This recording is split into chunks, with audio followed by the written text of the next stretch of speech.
سخت گرمی میں بھی میری نوکرانی گرم چادر اوڑھ کر آتی تھی اور جب میرے کمرے کی صفائی کرتی تو اندر سے کنڈی لگا دیتی اور کافی دیر بعد جب باہر نکلتی تو کہتی باجی آپ کا کمرہ بہت گندا تھا جس کو صاف کرتے کرتے میں تھک گئی ہوں۔ میں اویس سے شکایت کرتی تو وہ کہتے کہ ایسی غلطی ہرگز نہیں کرنا، اتنے کم پیسوں میں کوئی کام کرنے والی نہیں ملے گی۔ مجھے کچھ شک ہوا۔ ایک دن کام والی کو جلدی چھٹی دے کر خود اس جیسی چادر اوڑھ کر کمرے میں صفائی کرنے گئی تو کچھ ہی لمحوں بعد میری روح لرز گئی جب مجھے اپنی کام والی کچھ مشکوک لگتی ہے۔ میرا تو دل کرتا ہے اسے کام سے نکال دوں۔ میں اپنے شوہر کے ساتھ بیٹھی چائے پی رہی تھی۔ جب میں نے انہیں اپنی پریشانی کے متعلق بتایا تھا وہ ایک دم سے چونک گئے اور بولے کیوں بیٹھی بٹھائے تمہیں اس غریب عورت کے ساتھ کیا مسئلہ ہو گیا ہے؟ ایک تو میں تمہاری عادت سے بہت تنگ ہوں، تم ہر وقت کسی نہ کسی کی ٹو میں لگی رہتی ہو، تم سے تو بات کرنا ہی فضول ہے۔ اتنا کہہ کر اویس اٹھے اور چائے پیے بغیر ہی کمرے میں چلے گئے تھے جبکہ میں کرسی پر ہکا بکا بیٹھی رہ گئی۔ اویس نے کبھی میرے ساتھ اس لہجے میں بات نہیں کی تھی، وہ تو نرم مزاج انسان تھے، میرے ہر مسئلے کو وہ چٹکیوں میں حل کر دیا کرتے تھے۔ مجھے ان سے اس قسم کی حرکت کی توقع ہرگز نہیں تھی۔ میرا دل تو کیا کہ میں ابھی اپنی نوکرانی مبین کو فون کر کے کہہ دوں کہ تم کل سے میرے گھر کام کرنے مت آنا، مگر پھر اویس کا سوچ کر میں نے اپنے اس خیال کو ترک کر دیا تھا۔ مجھے ڈر تھا کہ کہیں وہ مجھ سے ناراض ہی نہ ہو جائے۔ میں نے فی الحال اس بات کو چھوڑ دیا تھا۔ میں کچن میں جا کر رات کے کھانے کا انتظام کرنے لگی تھی۔ کھانا تیار ہوا تو اویس کو بلانے چلی گئی تھی۔ مجھے ایسا لگا تھا کہ اب وہ اپنے رویے پر شرمندگی کا اظہار کریں گے، مگر ان کا مزاج تو ہنوز برہم تھا۔ وہ خاموشی سے اٹھ کر باہر آئے اور کوئی بھی بات کیے بغیر کھانا کھا کر واپس کمرے میں چلے گئے تھے۔ جب میں کچن سمیٹ کر واپس گئی تو اویس سو چکے تھے۔ میں اس بات پر حیران تھی کہ آخر انہوں نے ذرا سی بات پر اس قدر برہمی کا اظہار کیوں کیا تھا۔ اگلے روز مبین آئی تو سب سے پہلے میرے کمرے میں چلی گئی اور کنڈی لگا کر صفائی کرنے لگی تھی۔ میں باہر کھڑی کڑتی رہ گئی تھی۔ مبین نے 20 دن قبل ہی میرے گھر میں ملازمت شروع کی تھی۔ وہ کم پیسوں میں مان گئی تھی۔ وہ تھی تو اچھی لڑکی، مگر مجھے یہ کمرہ بند کرنے والی بات پسند نہیں آئی تھی۔ میں نے اسے 2-3 بار منع بھی کیا تھا، مگر وہ بولی باجی میں سب گھروں میں ایسے ہی صفائی کرتی ہوں۔ میں اس کی بات سن کر چپ کر جاتی تھی۔ جب وہ کمرے کی صفائی کر کے آتی تو وہ بڑی تھکی سی لگ رہی تھی۔ وہ مجھے دیکھ کر مسکرا کر بولی باجی ہر روز پورا گھنٹہ لگا کر آپ کا کمرہ صاف کرتی ہوں تو تھک جاتی ہوں۔ میں مسکرا کر پھر سے کچن میں چلی گئی تھی۔ میں کچن میں کھڑی ہو کر مبین کی حرکتوں کا جائزہ لینے لگی تھی۔ اس نے وہیں پر چند منٹ آرام کیا اور اس کے بعد اٹھ گئی۔ اس نے لاؤنج کی صفائی شروع کر دی تھی۔ اتنی ہی دیر میں اویس بھی آ گئے تھے۔ اویس کے آتے ہی مبین نے جھاڑو لگانا چھوڑ دیا تھا اور ان کو دیکھنے لگی تھی۔ اویس نے ایک نظر ہی اس پر ڈالی تھی، پھر وہ اپنے کمرے میں چلے گئے تھے۔ اب مبین جلے پیر کی بلی کی طرح لاؤنج کے چکر پہ چکر لگانے لگی تھی۔ پھر اس نے ارد گرد دیکھا۔ جب میں نظر نہ آئی تو وہ کمرے کی طرف چل دی تھی۔ اس نے دستک دینے کے لیے ہاتھ اٹھایا ہی تھا، مگر کچھ سوچ کر پیچھے ہٹ گئی تھی اور جلدی جلدی لاؤنج کی صفائی کر کے مجھے خدا حافظ کہہ کر گھر سے باہر نکل گئی تھی۔ مبین کے جاتے ہی اویس باہر نکل آئے تھے۔ انہوں نے میرا ہاتھ تھام کر کڑے پہنا دیے تھے۔ ان کا موڈ بھی بہت اچھا تھا۔ پھر بولے بیگم جلدی سے کھانا لگا لو، بہت بھوک لگی ہے۔ ہم دونوں نے بڑے خوشگوار ماحول میں بیٹھ کر کھانا کھایا تھا۔ میں اویس کی جانب سے تو پرسکون ہو گئی تھی، مگر مبین کی طرف سے دل میں ایک گرہ سی بن گئی تھی۔ نہ جانے وہ کس ارادے سے میرے گھر میں داخل ہوئی تھی۔ میں نے سوچ لیا تھا کہ میں مبین کے متعلق کوئی بھی بات اب اویس سے نہیں کروں گی، پہلے اس کی نیت جان لوں پھر کوئی فیصلہ کروں گی۔ اگلے دن مبین گھر میں داخل ہوئی تو میں نے اس کا غور سے جائزہ لیا تھا۔ اس نے گرم شال اوڑھ رکھی تھی جس میں وہ مکمل طور پر چھپی ہوئی تھی۔ میں نے کہا مبین اتنی تو گرمی ہے، تم یہ شال اوڑھنا چھوڑ کیوں نہیں دیتی؟ اگر تمہارے پاس کوئی اور چادر نہیں ہے تو میں تمہیں اپنی چادر دے دوں۔ اس کی آنکھیں ایک دم ہی آنسوں سے لبریز ہو گئی تھی۔ وہ بولی باجی یہ چادر بڑی قیمتی ہے، کسی کی محبت کی نشانی ہے، اس کو چھوڑ کر اگر میں آپ سے چادر لے لوں تو کیا میرے بخت بھی آپ جیسے ہو جائیں گے؟ نہیں نا، تو پھر اس ادلا بدلی کا کیا فائدہ؟ پھر وہ میرے اگلے سوال سے بچنے کے لیے جلدی سے کمرے میں جانے لگی تو مجھے لگا جیسے چادر کے نیچے چھپے ہوئے اس کے ہاتھ میں اس نے کچھ پکڑا ہوا تھا۔ کیا تھا یہ تو میں دیکھ نہ پائی تھی، مگر مجھے شک میں ضرور ڈال گئی تھی۔ مبین میرے کمرے کو اندر سے کنڈی لگا کر بند کر چکی تھی اور میں پریشانی کے عالم میں یہی گھوم رہی تھی۔ اویس کام سے لوٹ آئے تھے اور مجھے یوں پریشان دیکھ کر بولے کیا ہوا روبینہ؟ میں زبردستی مسکرانے کی کوشش کرتی ہوئی بولی۔ کچھ بھی نہیں ہوا۔ اتنی دیر میں مبین کمرہ کھول کر باہر نکلی تو ہم دونوں کو دیکھ کر ٹھٹک گئی تھی، پھر جلدی سے لاؤنج کی صفائی کرنے لگی تھی۔ اویس کمرے میں داخل ہوئے تو میں بھی ان کے پیچھے ہی کمرے میں گئی، مگر انہوں نے اندر سے کنڈی لگا لی تھی۔ میں باہر کھڑی دیکھتی ہی رہ گئی تھی۔ مبین نے اپنا کام جلدی جلدی نپٹایا اور اویس کے باہر نکلنے سے پہلے ہی جا چکی تھی۔ میرے ذہن میں ایک دم چمکا ہوا تھا، جب بھی مبین کمرے کی صفائی کر کے باہر نکلتی تو میں کمرے میں جھانکتی بھی نہیں تھی، اور پھر اویس گھر آتے ہی کمرے میں چلے جاتے اور منہ ہاتھ دھو کر باہر نکل آتے تھے۔ میں نے اپنا ماتھا پیٹ لیا تھا کہ میں نے اتنی بڑی بات کیسے نظر انداز کر دی تھی۔ اویس باہر نکلے تو میں نے خود کو نارمل ہی ظاہر کیا تھا، مگر اندر سے میرا دل آندھی اور طوفان کی زد میں تھا۔ ہم دونوں نے مل کر کھانا کھایا تو اویس ہلکی پھلکی گفتگو کرتے رہے تھے۔ میرا دل تو کسی بھی چیز میں نہیں لگ رہا تھا۔ مجھے اپنا گھر اجڑتا ہوا نظر آ رہا تھا۔ میں نے سوچ لیا تھا کہ میں اس مسئلے کو حل کر کے ہی رہوں گی۔ اب اگلی شام جب مبین کام پر آئی تو میں نے کہا، تم میرے گھر کی صفائی کا وقت تبدیل کر لو، تم 2 سے 5 بجے تک میرے گھر کام کر کے جایا کرو۔ مبین مسکرا کر بولی، باجی ایسا ممکن نہیں ہے، اس ٹائم تو میں میجر اسلم کے گھر کام کرتی ہوں۔ میں نے اسے کہا کہ تم وقت تبدیل کر لو، میجر کے گھر کا کام شام کے وقت کر لیا کرنا۔ وہ نفی میں سر ہلا کر بولی، باجی اگر ایسا ممکن ہوتا تو میں کر دیتی، اگر آپ میری جگہ کسی اور ملازمہ کو رکھنا چاہتی ہیں تو آپ دیکھ لیں، آپ کو جیسے مناسب لگے۔ میں چپ کر گئی تھی۔ میں نہیں چاہتی تھی کہ مبین جیسی کام والی کو محض غلط فہمی کی وجہ سے ہاتھ سے جانے دوں، اس لیے میں نے سوچا کہ پہلے معاملے کی اچھی طرح تحقیق تو کر لوں۔ پھر مبین ایک بار پھر سے میرے کمرے میں چلی گئی تھی اور اندر سے کنڈی لگا کر صفائی کرنے لگی تھی۔ میں بھی لونج میں بیٹھی اسی کے نکلنے کا انتظار کرتی رہی تھی۔ اتنی دیر میں اویس بھی گھر آ چکے تھے۔ آج اویس جیسے ہی کمرے میں جانے لگے تو میں بھی ان کے پیچھے ہی چلی گئی تھی۔ پورا کمرہ سوجی کے حلوے کی مہک سے معطر ہو چکا تھا۔ میں نے آنکھوں میں حیرت بھر کر اویس کی طرف دیکھا تو وہ بولے، آفس میں ایک کولیگ میرے لیے گھر سے حلوہ بنا کر لایا تھا۔ میں نے اس بات پر سر ہلا دیا اور خود کچن میں چلی گئی۔ میں کچن میں بڑی کرسی پر ہی بیٹھ گئی تھی اور میری آنکھوں سے آنسو بوندوں کی مانند ٹپکنے لگے تھے، کیونکہ میں جانتی تھی کہ یہ حلوہ اویس کے لیے مبین ہی بنا کر لائی تھی، کیونکہ اویس کے ہاتھ تو خالی تھے۔ اویس نے مجھ سے جھوٹ کیوں بولا تھا؟ ایک جھوٹ کا مطلب میں بہت اچھی طرح جانتی تھی۔ ایک جھوٹ 100 جھوٹوں کی راہ کھول دیتا ہے، پھر انسان ساری زندگی جھوٹ بولتے ہوئے ہی گزار دیتا ہے۔ اویس کو سوجی کا حلوہ بہت پسند تھا، اس کے متعلق صرف اور صرف میں جانتی تھی یا پھر میری ساس جانتی تھی۔ پھر ایک کام والی کو میرے شوہر کی پسند اور ناپسند کا علم کیسے ہو سکتا تھا؟ میں نے دیکھا کہ اویس میری ہی طرف آ رہے تھے۔ میں نے چہرے پر مصنوعی مسکراہٹ سجا لی تھی، کیونکہ مجھے پتہ ہی نہیں تھا کہ اس قسم کے حالات میں کیسے رد عمل ظاہر کیا جاتا ہے، اس لیے میں نے مسکراہٹ کا سہارا لے لیا تھا۔ اویس کچن میں آئے تو مجھے دیکھ کر پریشان ہو گئے۔ انہوں نے کہا، کیا بات ہے، آج تم مجھے بجھی بجھی سی کیوں لگ رہی ہو؟ میں نے کہا کہ سر میں درد ہے، اگرچہ میں جانتی تھی کہ اس جواب سے اویس بھی مطمئن نہیں ہوئے تھے۔ ہم دونوں نے کھانا کھایا تو وہ کمرے میں واپس چلے گئے، جبکہ میں تازہ ہوا کھانے لون میں آ گئی تھی۔ آج دل بہت گھبرا رہا تھا، آنسو خود بخود گرتے چلے جا رہے تھے۔ پھر میں نے نیند کی گولی کھا لی اور جلدی سے سو گئی تھی۔ صبح اویس مجھ سے پوچھ کر گئے تھے کہ اگر طبیعت بہتر نہیں ہوئی تو تمہیں ڈاکٹر کے پاس لے چلتا ہوں۔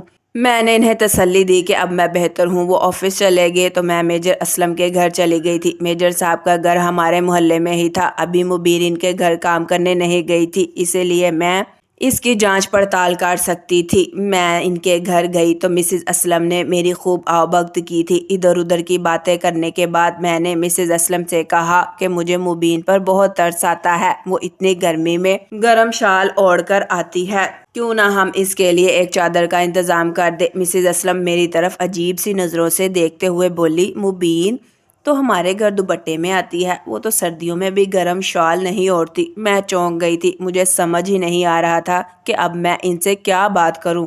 میں نے پھر بھی کہا، مبین کو نہ جانے کیا فوبیا ہے، وہ بیڈ روم کی صفائی کرتے ہوئے نہ جانے اندر سے کنڈی کیوں لگا لیتی ہے۔ مسز اسلم ششدر رہ گئی تھی، پھر بڑے سلجھے ہوئے انداز میں بولی، ٹھیک ہے، ہمیں ملازمین کے ساتھ نرمی برتنی چاہیے، مگر ہر چیز کا ایک اصول ہوتا ہے اور ایک حد ہوتی ہے۔ میں کبھی بھی کسی کام والے کو یہ اجازت نہیں دوں گی کہ وہ میرے بیڈ روم کو اندر سے کنڈی لگا کر صاف کرے، بلکہ میں تو ایسی ملازمہ کو کام سے ہی نکال دوں گی۔ میں نے کہا لیکن مجھے تو مبین نے یہی بتایا تھا کہ وہ سب گھروں میں ایسے ہی کنڈی لگا کر صفائی کرتی ہے۔ مسز اسلم کا تمسخرانہ کہکا فضا میں گونجا تھا۔ وہ بولی آپ بہت معصوم ہیں۔ میں اچھی طرح جانتی تھی کہ انہوں نے بے وقوف کی جگہ معصوم کا لفظ مروتاً استعمال کیا تھا۔ میں اٹھ کر اپنے گھر آ گئی تھی۔ مسز اسلم کی باتیں میرے کانوں میں گونج رہی تھی۔ شام ہوئی تو مبین خود کو گرم چادر میں چھپا کر ایک بار پھر سے ہمارے گھر آ پہنچی تھی۔ وہ کمرے میں چلی گئی تھی۔ ابھی وہ کمرے سے باہر ہی آئی تھی کہ اویس بھی آفس سے آ گئے تھے۔ میں کچن کی کھڑکی کے پاس کھڑی ہو کر ان دونوں کو دیکھ رہی تھی جب اویس غصے سے گرائے مبین تمہارے لیے بہتر یہی ہے کہ تم یہ کام چھوڑ کر چلی جاؤ، مجھے سکون سے جینے دو، میرا پیچھا چھوڑ دو۔ مبین رونے لگی تھی۔ وہ بولی اس بڑی کائنات میں میرا سہارا صرف اور صرف آپ ہی ہو، میں آپ کے بغیر کچھ بھی نہیں ہوں، مجھے اپنے نام کی شناخت دے دیجئے، نہیں تو میں آپ کی حقیقت آپ کی بیوی کے سامنے لے آؤں گی۔ پھر آپ کیا کریں گے؟ اتنا کہہ کر مبین لاؤنج کی صفائی کیے بغیر ہی میرے گھر سے چلی گئی تھی۔ میں تو مبین کے الفاظ پر ہی حیران رہ گئی تھی۔ اس کے پاس اویس کا ایسا کون سا راز ہے جس کی وجہ سے وہ انہیں ڈرا دھمکا رہی تھی؟ پھر وہ یہ کیوں کہہ رہی تھی کہ مجھے اپنے نام کی شناخت دے دیجئے؟ یہ سب باتیں کسی انہونی کی طرف اشارہ کر رہی تھی۔ میں نے اویس کو کھانا کھانے پر بلایا تو انہوں نے مجھے بری طرح جھڑک دیا تھا۔ وہ بول رہے تھے کہ کیسی عورت ہو تم جو گھر کا کام ہی نہیں کر سکتی، گھر میں ہم دو ہی تو افراد ہیں مگر تم تو دو لوگوں کا کام کرنے میں بھی ناکام رہی ہو اور بھانت بھانت کی نوکرانیاں گھر میں بلا لیتی ہو۔ وہ اتنا کہہ کر لان میں چلے گئے تھے۔ میں کمرے میں آئی تو حلوے کی خوشبو نے میرا استقبال کیا تھا۔ آج شاید حلوہ چھپانا بھول گئے تھے یا پھر انہوں نے اس چیز کا تردد ہی نہیں کیا تھا۔ میں نے کمرے کی کھڑکی سے دیکھا تو اویس بڑی پریشانی کی حالت میں یہاں وہاں پھر رہے تھے۔ میں خود حیران تھی کہ آخر یہ سب کیا ہو رہا ہے، میں کیسے ساری حقیقت سامنے لاؤں۔ مجھے رہ رہ کر مبین پر غصہ آ رہا تھا لیکن میں اس قدر حالات سے مجبور تھی کہ میں اس سے کوئی سوال بھی نہیں کر سکتی تھی۔ میں نے خود کو لاچار پایا تھا، اسی لیے میں نے اویس کی والدہ سے مدد لینے کی ٹھانی تھی۔ وہ دور دراز گاؤں میں رہتی تھی جبکہ ہم دونوں میاں بیوی اویس کی نوکری کی وجہ سے شہر میں رہتے تھے۔ میں نے اپنی ساس کو فون کر کے کہا تھا کہ میرا گھر اجڑنے والا ہے، آپ آ کر میرے آشیانے کو بکھرنے سے بچا لیں۔ میری ساس بڑی بھلی خاتون تھی، وہ اگلے ہی دن اپنے چھوٹے بیٹے کے ساتھ ہمارے گھر آ گئی تھی۔ اویس اپنی والدہ کو دیکھ کر بالکل بھی خوش نہیں ہوئے تھے۔ وہ بولے امی شہر میں رہائش بہت مہنگی ہے، آپ کیوں آ گئی ہیں یہاں؟ میں پہلے ہی بڑی مشکل سے گزارا کر رہا ہوں، اب 2 لوگوں کا اضافی کھانا بنانا پڑے گا تو میرے بجٹ پر برا اثر پڑے گا۔ میری ساس کی آنکھوں میں آنسو آ گئے تھے۔ میں نے اویس کو خاموش رہنے کا اشارہ کیا تو وہ بولے تم ہم دونوں ماں بیٹے کے معاملے سے دور ہو۔ میں بھی چپ کر گئی تھی جبکہ میرے دیور نے سامان اٹھایا اور بولا امی آئے ہم گاؤں واپس چلتے ہیں، ہمیں نہیں رہنا اس مہنگائی سے بھرے شہر میں۔ میری ساس نے میری طرف دیکھا تو میں نے ہاتھ جوڑ کر رکنے کی التجا کی تھی جبکہ میرا دیور اس قدر خفا ہو چکا تھا کہ وہ میرے 1000 بار کہنے پر بھی نہ رکا تھا، الٹا اویس مجھے ہی ڈانٹنے لگے تھے کہ تم اسے جانے دو، مت روکو۔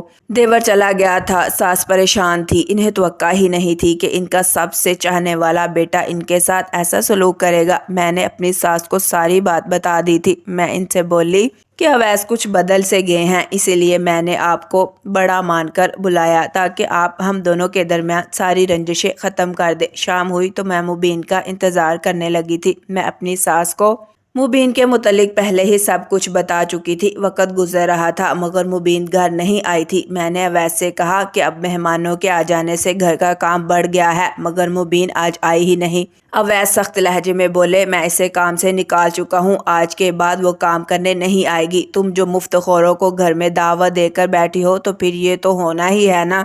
میں اویس کے جواب پر دنگ سی رہ گئی تھی۔ وہ کبھی بھی ایسے نہیں تھے، ان کی شخصیت تو اتنی اچھی تھی کہ مجھے ان کی طرف دیکھ کر روشنی ملتی تھی، اب وہ کیوں ایسے ہو گئے ہیں؟ میری ساس مبین سے مل کر ہی کسی نتیجے پر پہنچنا چاہتی تھی۔ میں ساری رات یہی سوچتی رہی کہ آخر کیا کیا جائے، پھر جو میرے ذہن میں آیا میں نے وہی کر دیا تھا۔ اگلے دن میں مسز اسلم کے گھر جا کر بیٹھ گئی تھی۔ مقررہ وقت پر جب مبین وہاں پہنچی تو مجھے دیکھ کر گھبرا گئی تھی۔ میں نے کہا مبین شکر ہے آج تم نے گرم شال نہیں اوڑھی ہوئی، دیکھو تو سورج آگ برسا رہا ہے۔ پھر میں نے اس سے معذرت کی کہ اویس نے تمہیں غلط کہا تھا کہ ہمیں کام والی کی ضرورت نہیں رہی، اب تو گھر میں مہمان آئے ہیں اس لیے مجھے تمہاری بہت ضرورت ہے، آج تم ہمارے گھر کام کرنے ضرور آنا۔ اویس بھی اپنے الفاظ پر معذرت کر رہے تھے۔ میں نے نوٹ کیا کہ ایک دم سے مبین کا چہرہ کھل کر گلاب ہو گیا تھا۔ شام ہوئی تو مبین اپنی گرم چادر اوڑھ کر ہمارے گھر پہنچی تھی، لیکن حیرت کی بات یہ تھی کہ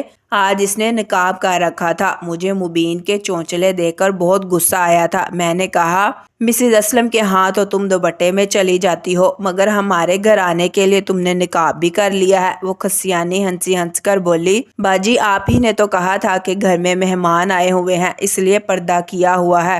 میں نے کہا، نہیں اس پردے کی ضرورت نہیں ہے، مہمان صرف ایک ہی ہے اور وہ بھی میری ساس ہے۔ مبین سر ہلا کر میرے کمرے میں چلی گئی۔ آج اس نے معمول سے زیادہ دیر لگا دی تھی۔ میں نے اپنی ساس کو باہر لان میں بیٹھنے کا کہا تھا۔ میں نے کہا، اگر اویس آ گئے تو آپ انہیں کمرے میں نہ آنے دیجیے گا، انہیں کسی نہ کسی طرح باتوں میں لگا لیجیے گا۔ میری ساس نے میری مدد کرنے میں کوئی کسر نہیں اٹھا رکھی تھی۔ میں نے جلدی سے اویس کا 3 پیس سوٹ پہن لیا تھا۔ وہ سوٹ میں نے مبین کے آنے سے پہلے ہی اپنی ساس کے کمرے میں چھپا کر رکھ دیا تھا۔ میں نے وہ سوٹ پہن کر کمرے سے باہر کھڑی ہو چکی تھی۔ میرا رخ دوسری طرف تھا، اسی لیے مبین مجھے پہچان نہ پائی تھی۔ وہ بولی تو اس کے الفاظ نے مجھے چونکا دیا تھا۔ اس نے کہا، اویس آپ کی امی آ گئی ہیں، اگر آپ اجازت دیں تو میں ان سے مل لوں۔ اتنی دیر میں اویس بھی لاؤنج میں داخل ہو گئے تھے، ان کے پیچھے پیچھے ہی میری ساس بھی تھیں۔ میری ساس اویس کو روکنے کی ناکام کوشش کر رہی تھی، مگر جیسے ہی میری ساس کی نظر مبین پر پڑی تو وہ سکتے میں آ گئی تھی۔ میری ساس نے غصے سے رخ پھیر لیا تھا۔ میں نے کہا، مبین آج تم مجھے اپنی حقیقت بتا ہی دو۔ مبین زاروں قطار رونے لگی تھی اور پھر بولی، باجی میں ایک بہت ہی معزز گھرانے سے تعلق رکھتی تھی، میرے والد کے نام کا ڈنگا بجتا تھا، لیکن میں اپنے باپ کی پگڑی سنبھال نہ پائی تھی۔ حالانکہ میرے باپ نے تو میرے لیے وہ سب کچھ کیا تھا جو ہمارے خاندان میں کسی دوسرے باپ نے کبھی نہیں کیا تھا۔ میرے والد مجھے شہر کالج کی تعلیم حاصل کرنے کے لیے بھیجتے تھے اور مجھے اپنی ہی باپ کے ڈرائیور سے محبت ہو گئی تھی۔ وہ نہ تو ہماری برادری کا تھا اور نہ ہی ہماری برابری کا، اس لیے میں جانتی تھی کہ یہ شادی ناممکن ہے اور ایک دوسرے کے بغیر رہنے کا تصور بھی نہیں کیا جا سکتا۔ اسی لیے میں نے اس مرد سے بھاگ کر شادی کر لی تھی۔ باپ کی بد دعا مجھے لگ چکی تھی، اس لیے سکھ تو مجھ سے بھی چھن گئے تھے۔ میرا شوہر ایک نمبر کا نکما نکلا تھا، کوئی کام کرتا ہی نہ تھا۔ 2-3 دن کام پر جاتا تو 4 دن گھر پر بیٹھا رہتا۔ پہلے پہل تو ہمارا گزارا ہوتا رہا، مگر جب اولاد ہو گئی تو پھر مجھے ہی ہمت کرنا پڑی تھی۔ مجھے اپنے بچوں کا پیٹ بھرنے کے لیے ملازمت کرنی پڑی تھی۔ پھر یوں جب میں آپ کے گھر آئی تو اویس کو دیکھ کر دنگ رہ گئی تھی، کیونکہ اویس تو میرے ہی حقیقی بھائی نکلا تھا۔ اویس نے مجھے کہا تھا کہ میں اس گھر سے نکل جاؤں اور آپ کو یہ نہ بتاؤں کہ میں اویس کی سگی بہن ہوں، لیکن میں نے بڑے سالوں بعد اپنا سگا بھائی دیکھا تھا۔ یہ دنیا بڑی بے رحم ہے، اس دنیا میں اپنے خونی رشتے سایہ دار شجر کی مانند ہوتے ہیں۔ میں نے اویس کو منانے کی کوشش شروع کر دی تھی۔ میں ہر روز گرم شال اسی کی دی ہوئی پہن کر آتی تھی، کیونکہ وہ میری سالگرہ پر مجھے میرے بھائی نے دی تھی۔ اویس نے تحفے میں دی تھی۔ میں ایک خاص طرز کا حلوہ بھی بنا کر لائی تھی، کیونکہ اویس میرے ہاتھ سے بنا حلوہ بڑے شوق سے کھاتے تھے، اور میں ہر روز آپ کے بیڈ روم کو اندر سے کنڈی لگا کر اس لیے صاف کرتی تھی کیونکہ میں وہ حلوہ چھپا کر کھڑکی کے پردے کے پیچھے رکھ دیتی تھی اور ہر روز آپ کے کمرے میں ہی معافی مانگتی تھی، مگر اویس مجھے معاف کرنے کے بجائے مجھے گھر سے بھگانا چاہتے تھے، اس لیے میں انہیں دھمکانا شروع کر دیا تھا۔ میں ان سے کہتی تھی کہ اگر آپ نے مجھے معاف نہ کیا تو میں باجی کو بتا دوں گی کہ میں آپ کی سگی بہن ہوں۔ وہ نہیں چاہتے تھے کہ آپ کو یہ سب پتہ چلے اور آپ بھائی کو چھوڑ کر چلی جائے، اسی لیے یہ سب مشکوک حرکتیں مجھ سے سرزد ہوتی رہی تھی۔ مبین اپنی ساری داستان سنا کر رونے لگی تھی۔ وہ کہتی جا رہی تھی کہ جو ابو کو دکھ دے کر گئی تھی وہ خود بھی تو خوش نہیں رہ پائی نا۔ میرے باپ کا نام خراب ہوا، مجھ سے میرے خونی رشتے جدا ہو گئے، شوہر نے بھی آنکھیں بدل لی تھی اور وہ لڑکی جس کے آگے پیچھے ملازمائیں پھرتی تھی وہ اپنے بچوں کو 2 وقت کی روٹی دینے کے لیے ملازمہ بن گئی تھی۔ میری ساس اپنی بیٹی کا دکھ برداشت نہ کر پائی تھی، وہ فوراً مبین کے گلے لگ چکی تھی۔ اویس بولے، امی میں جانتا تھا آپ اپنی بیٹی سے خفا نہیں رہ پائیں گی، اس لیے میں آپ کے ساتھ بدتمیزی کرتا تھا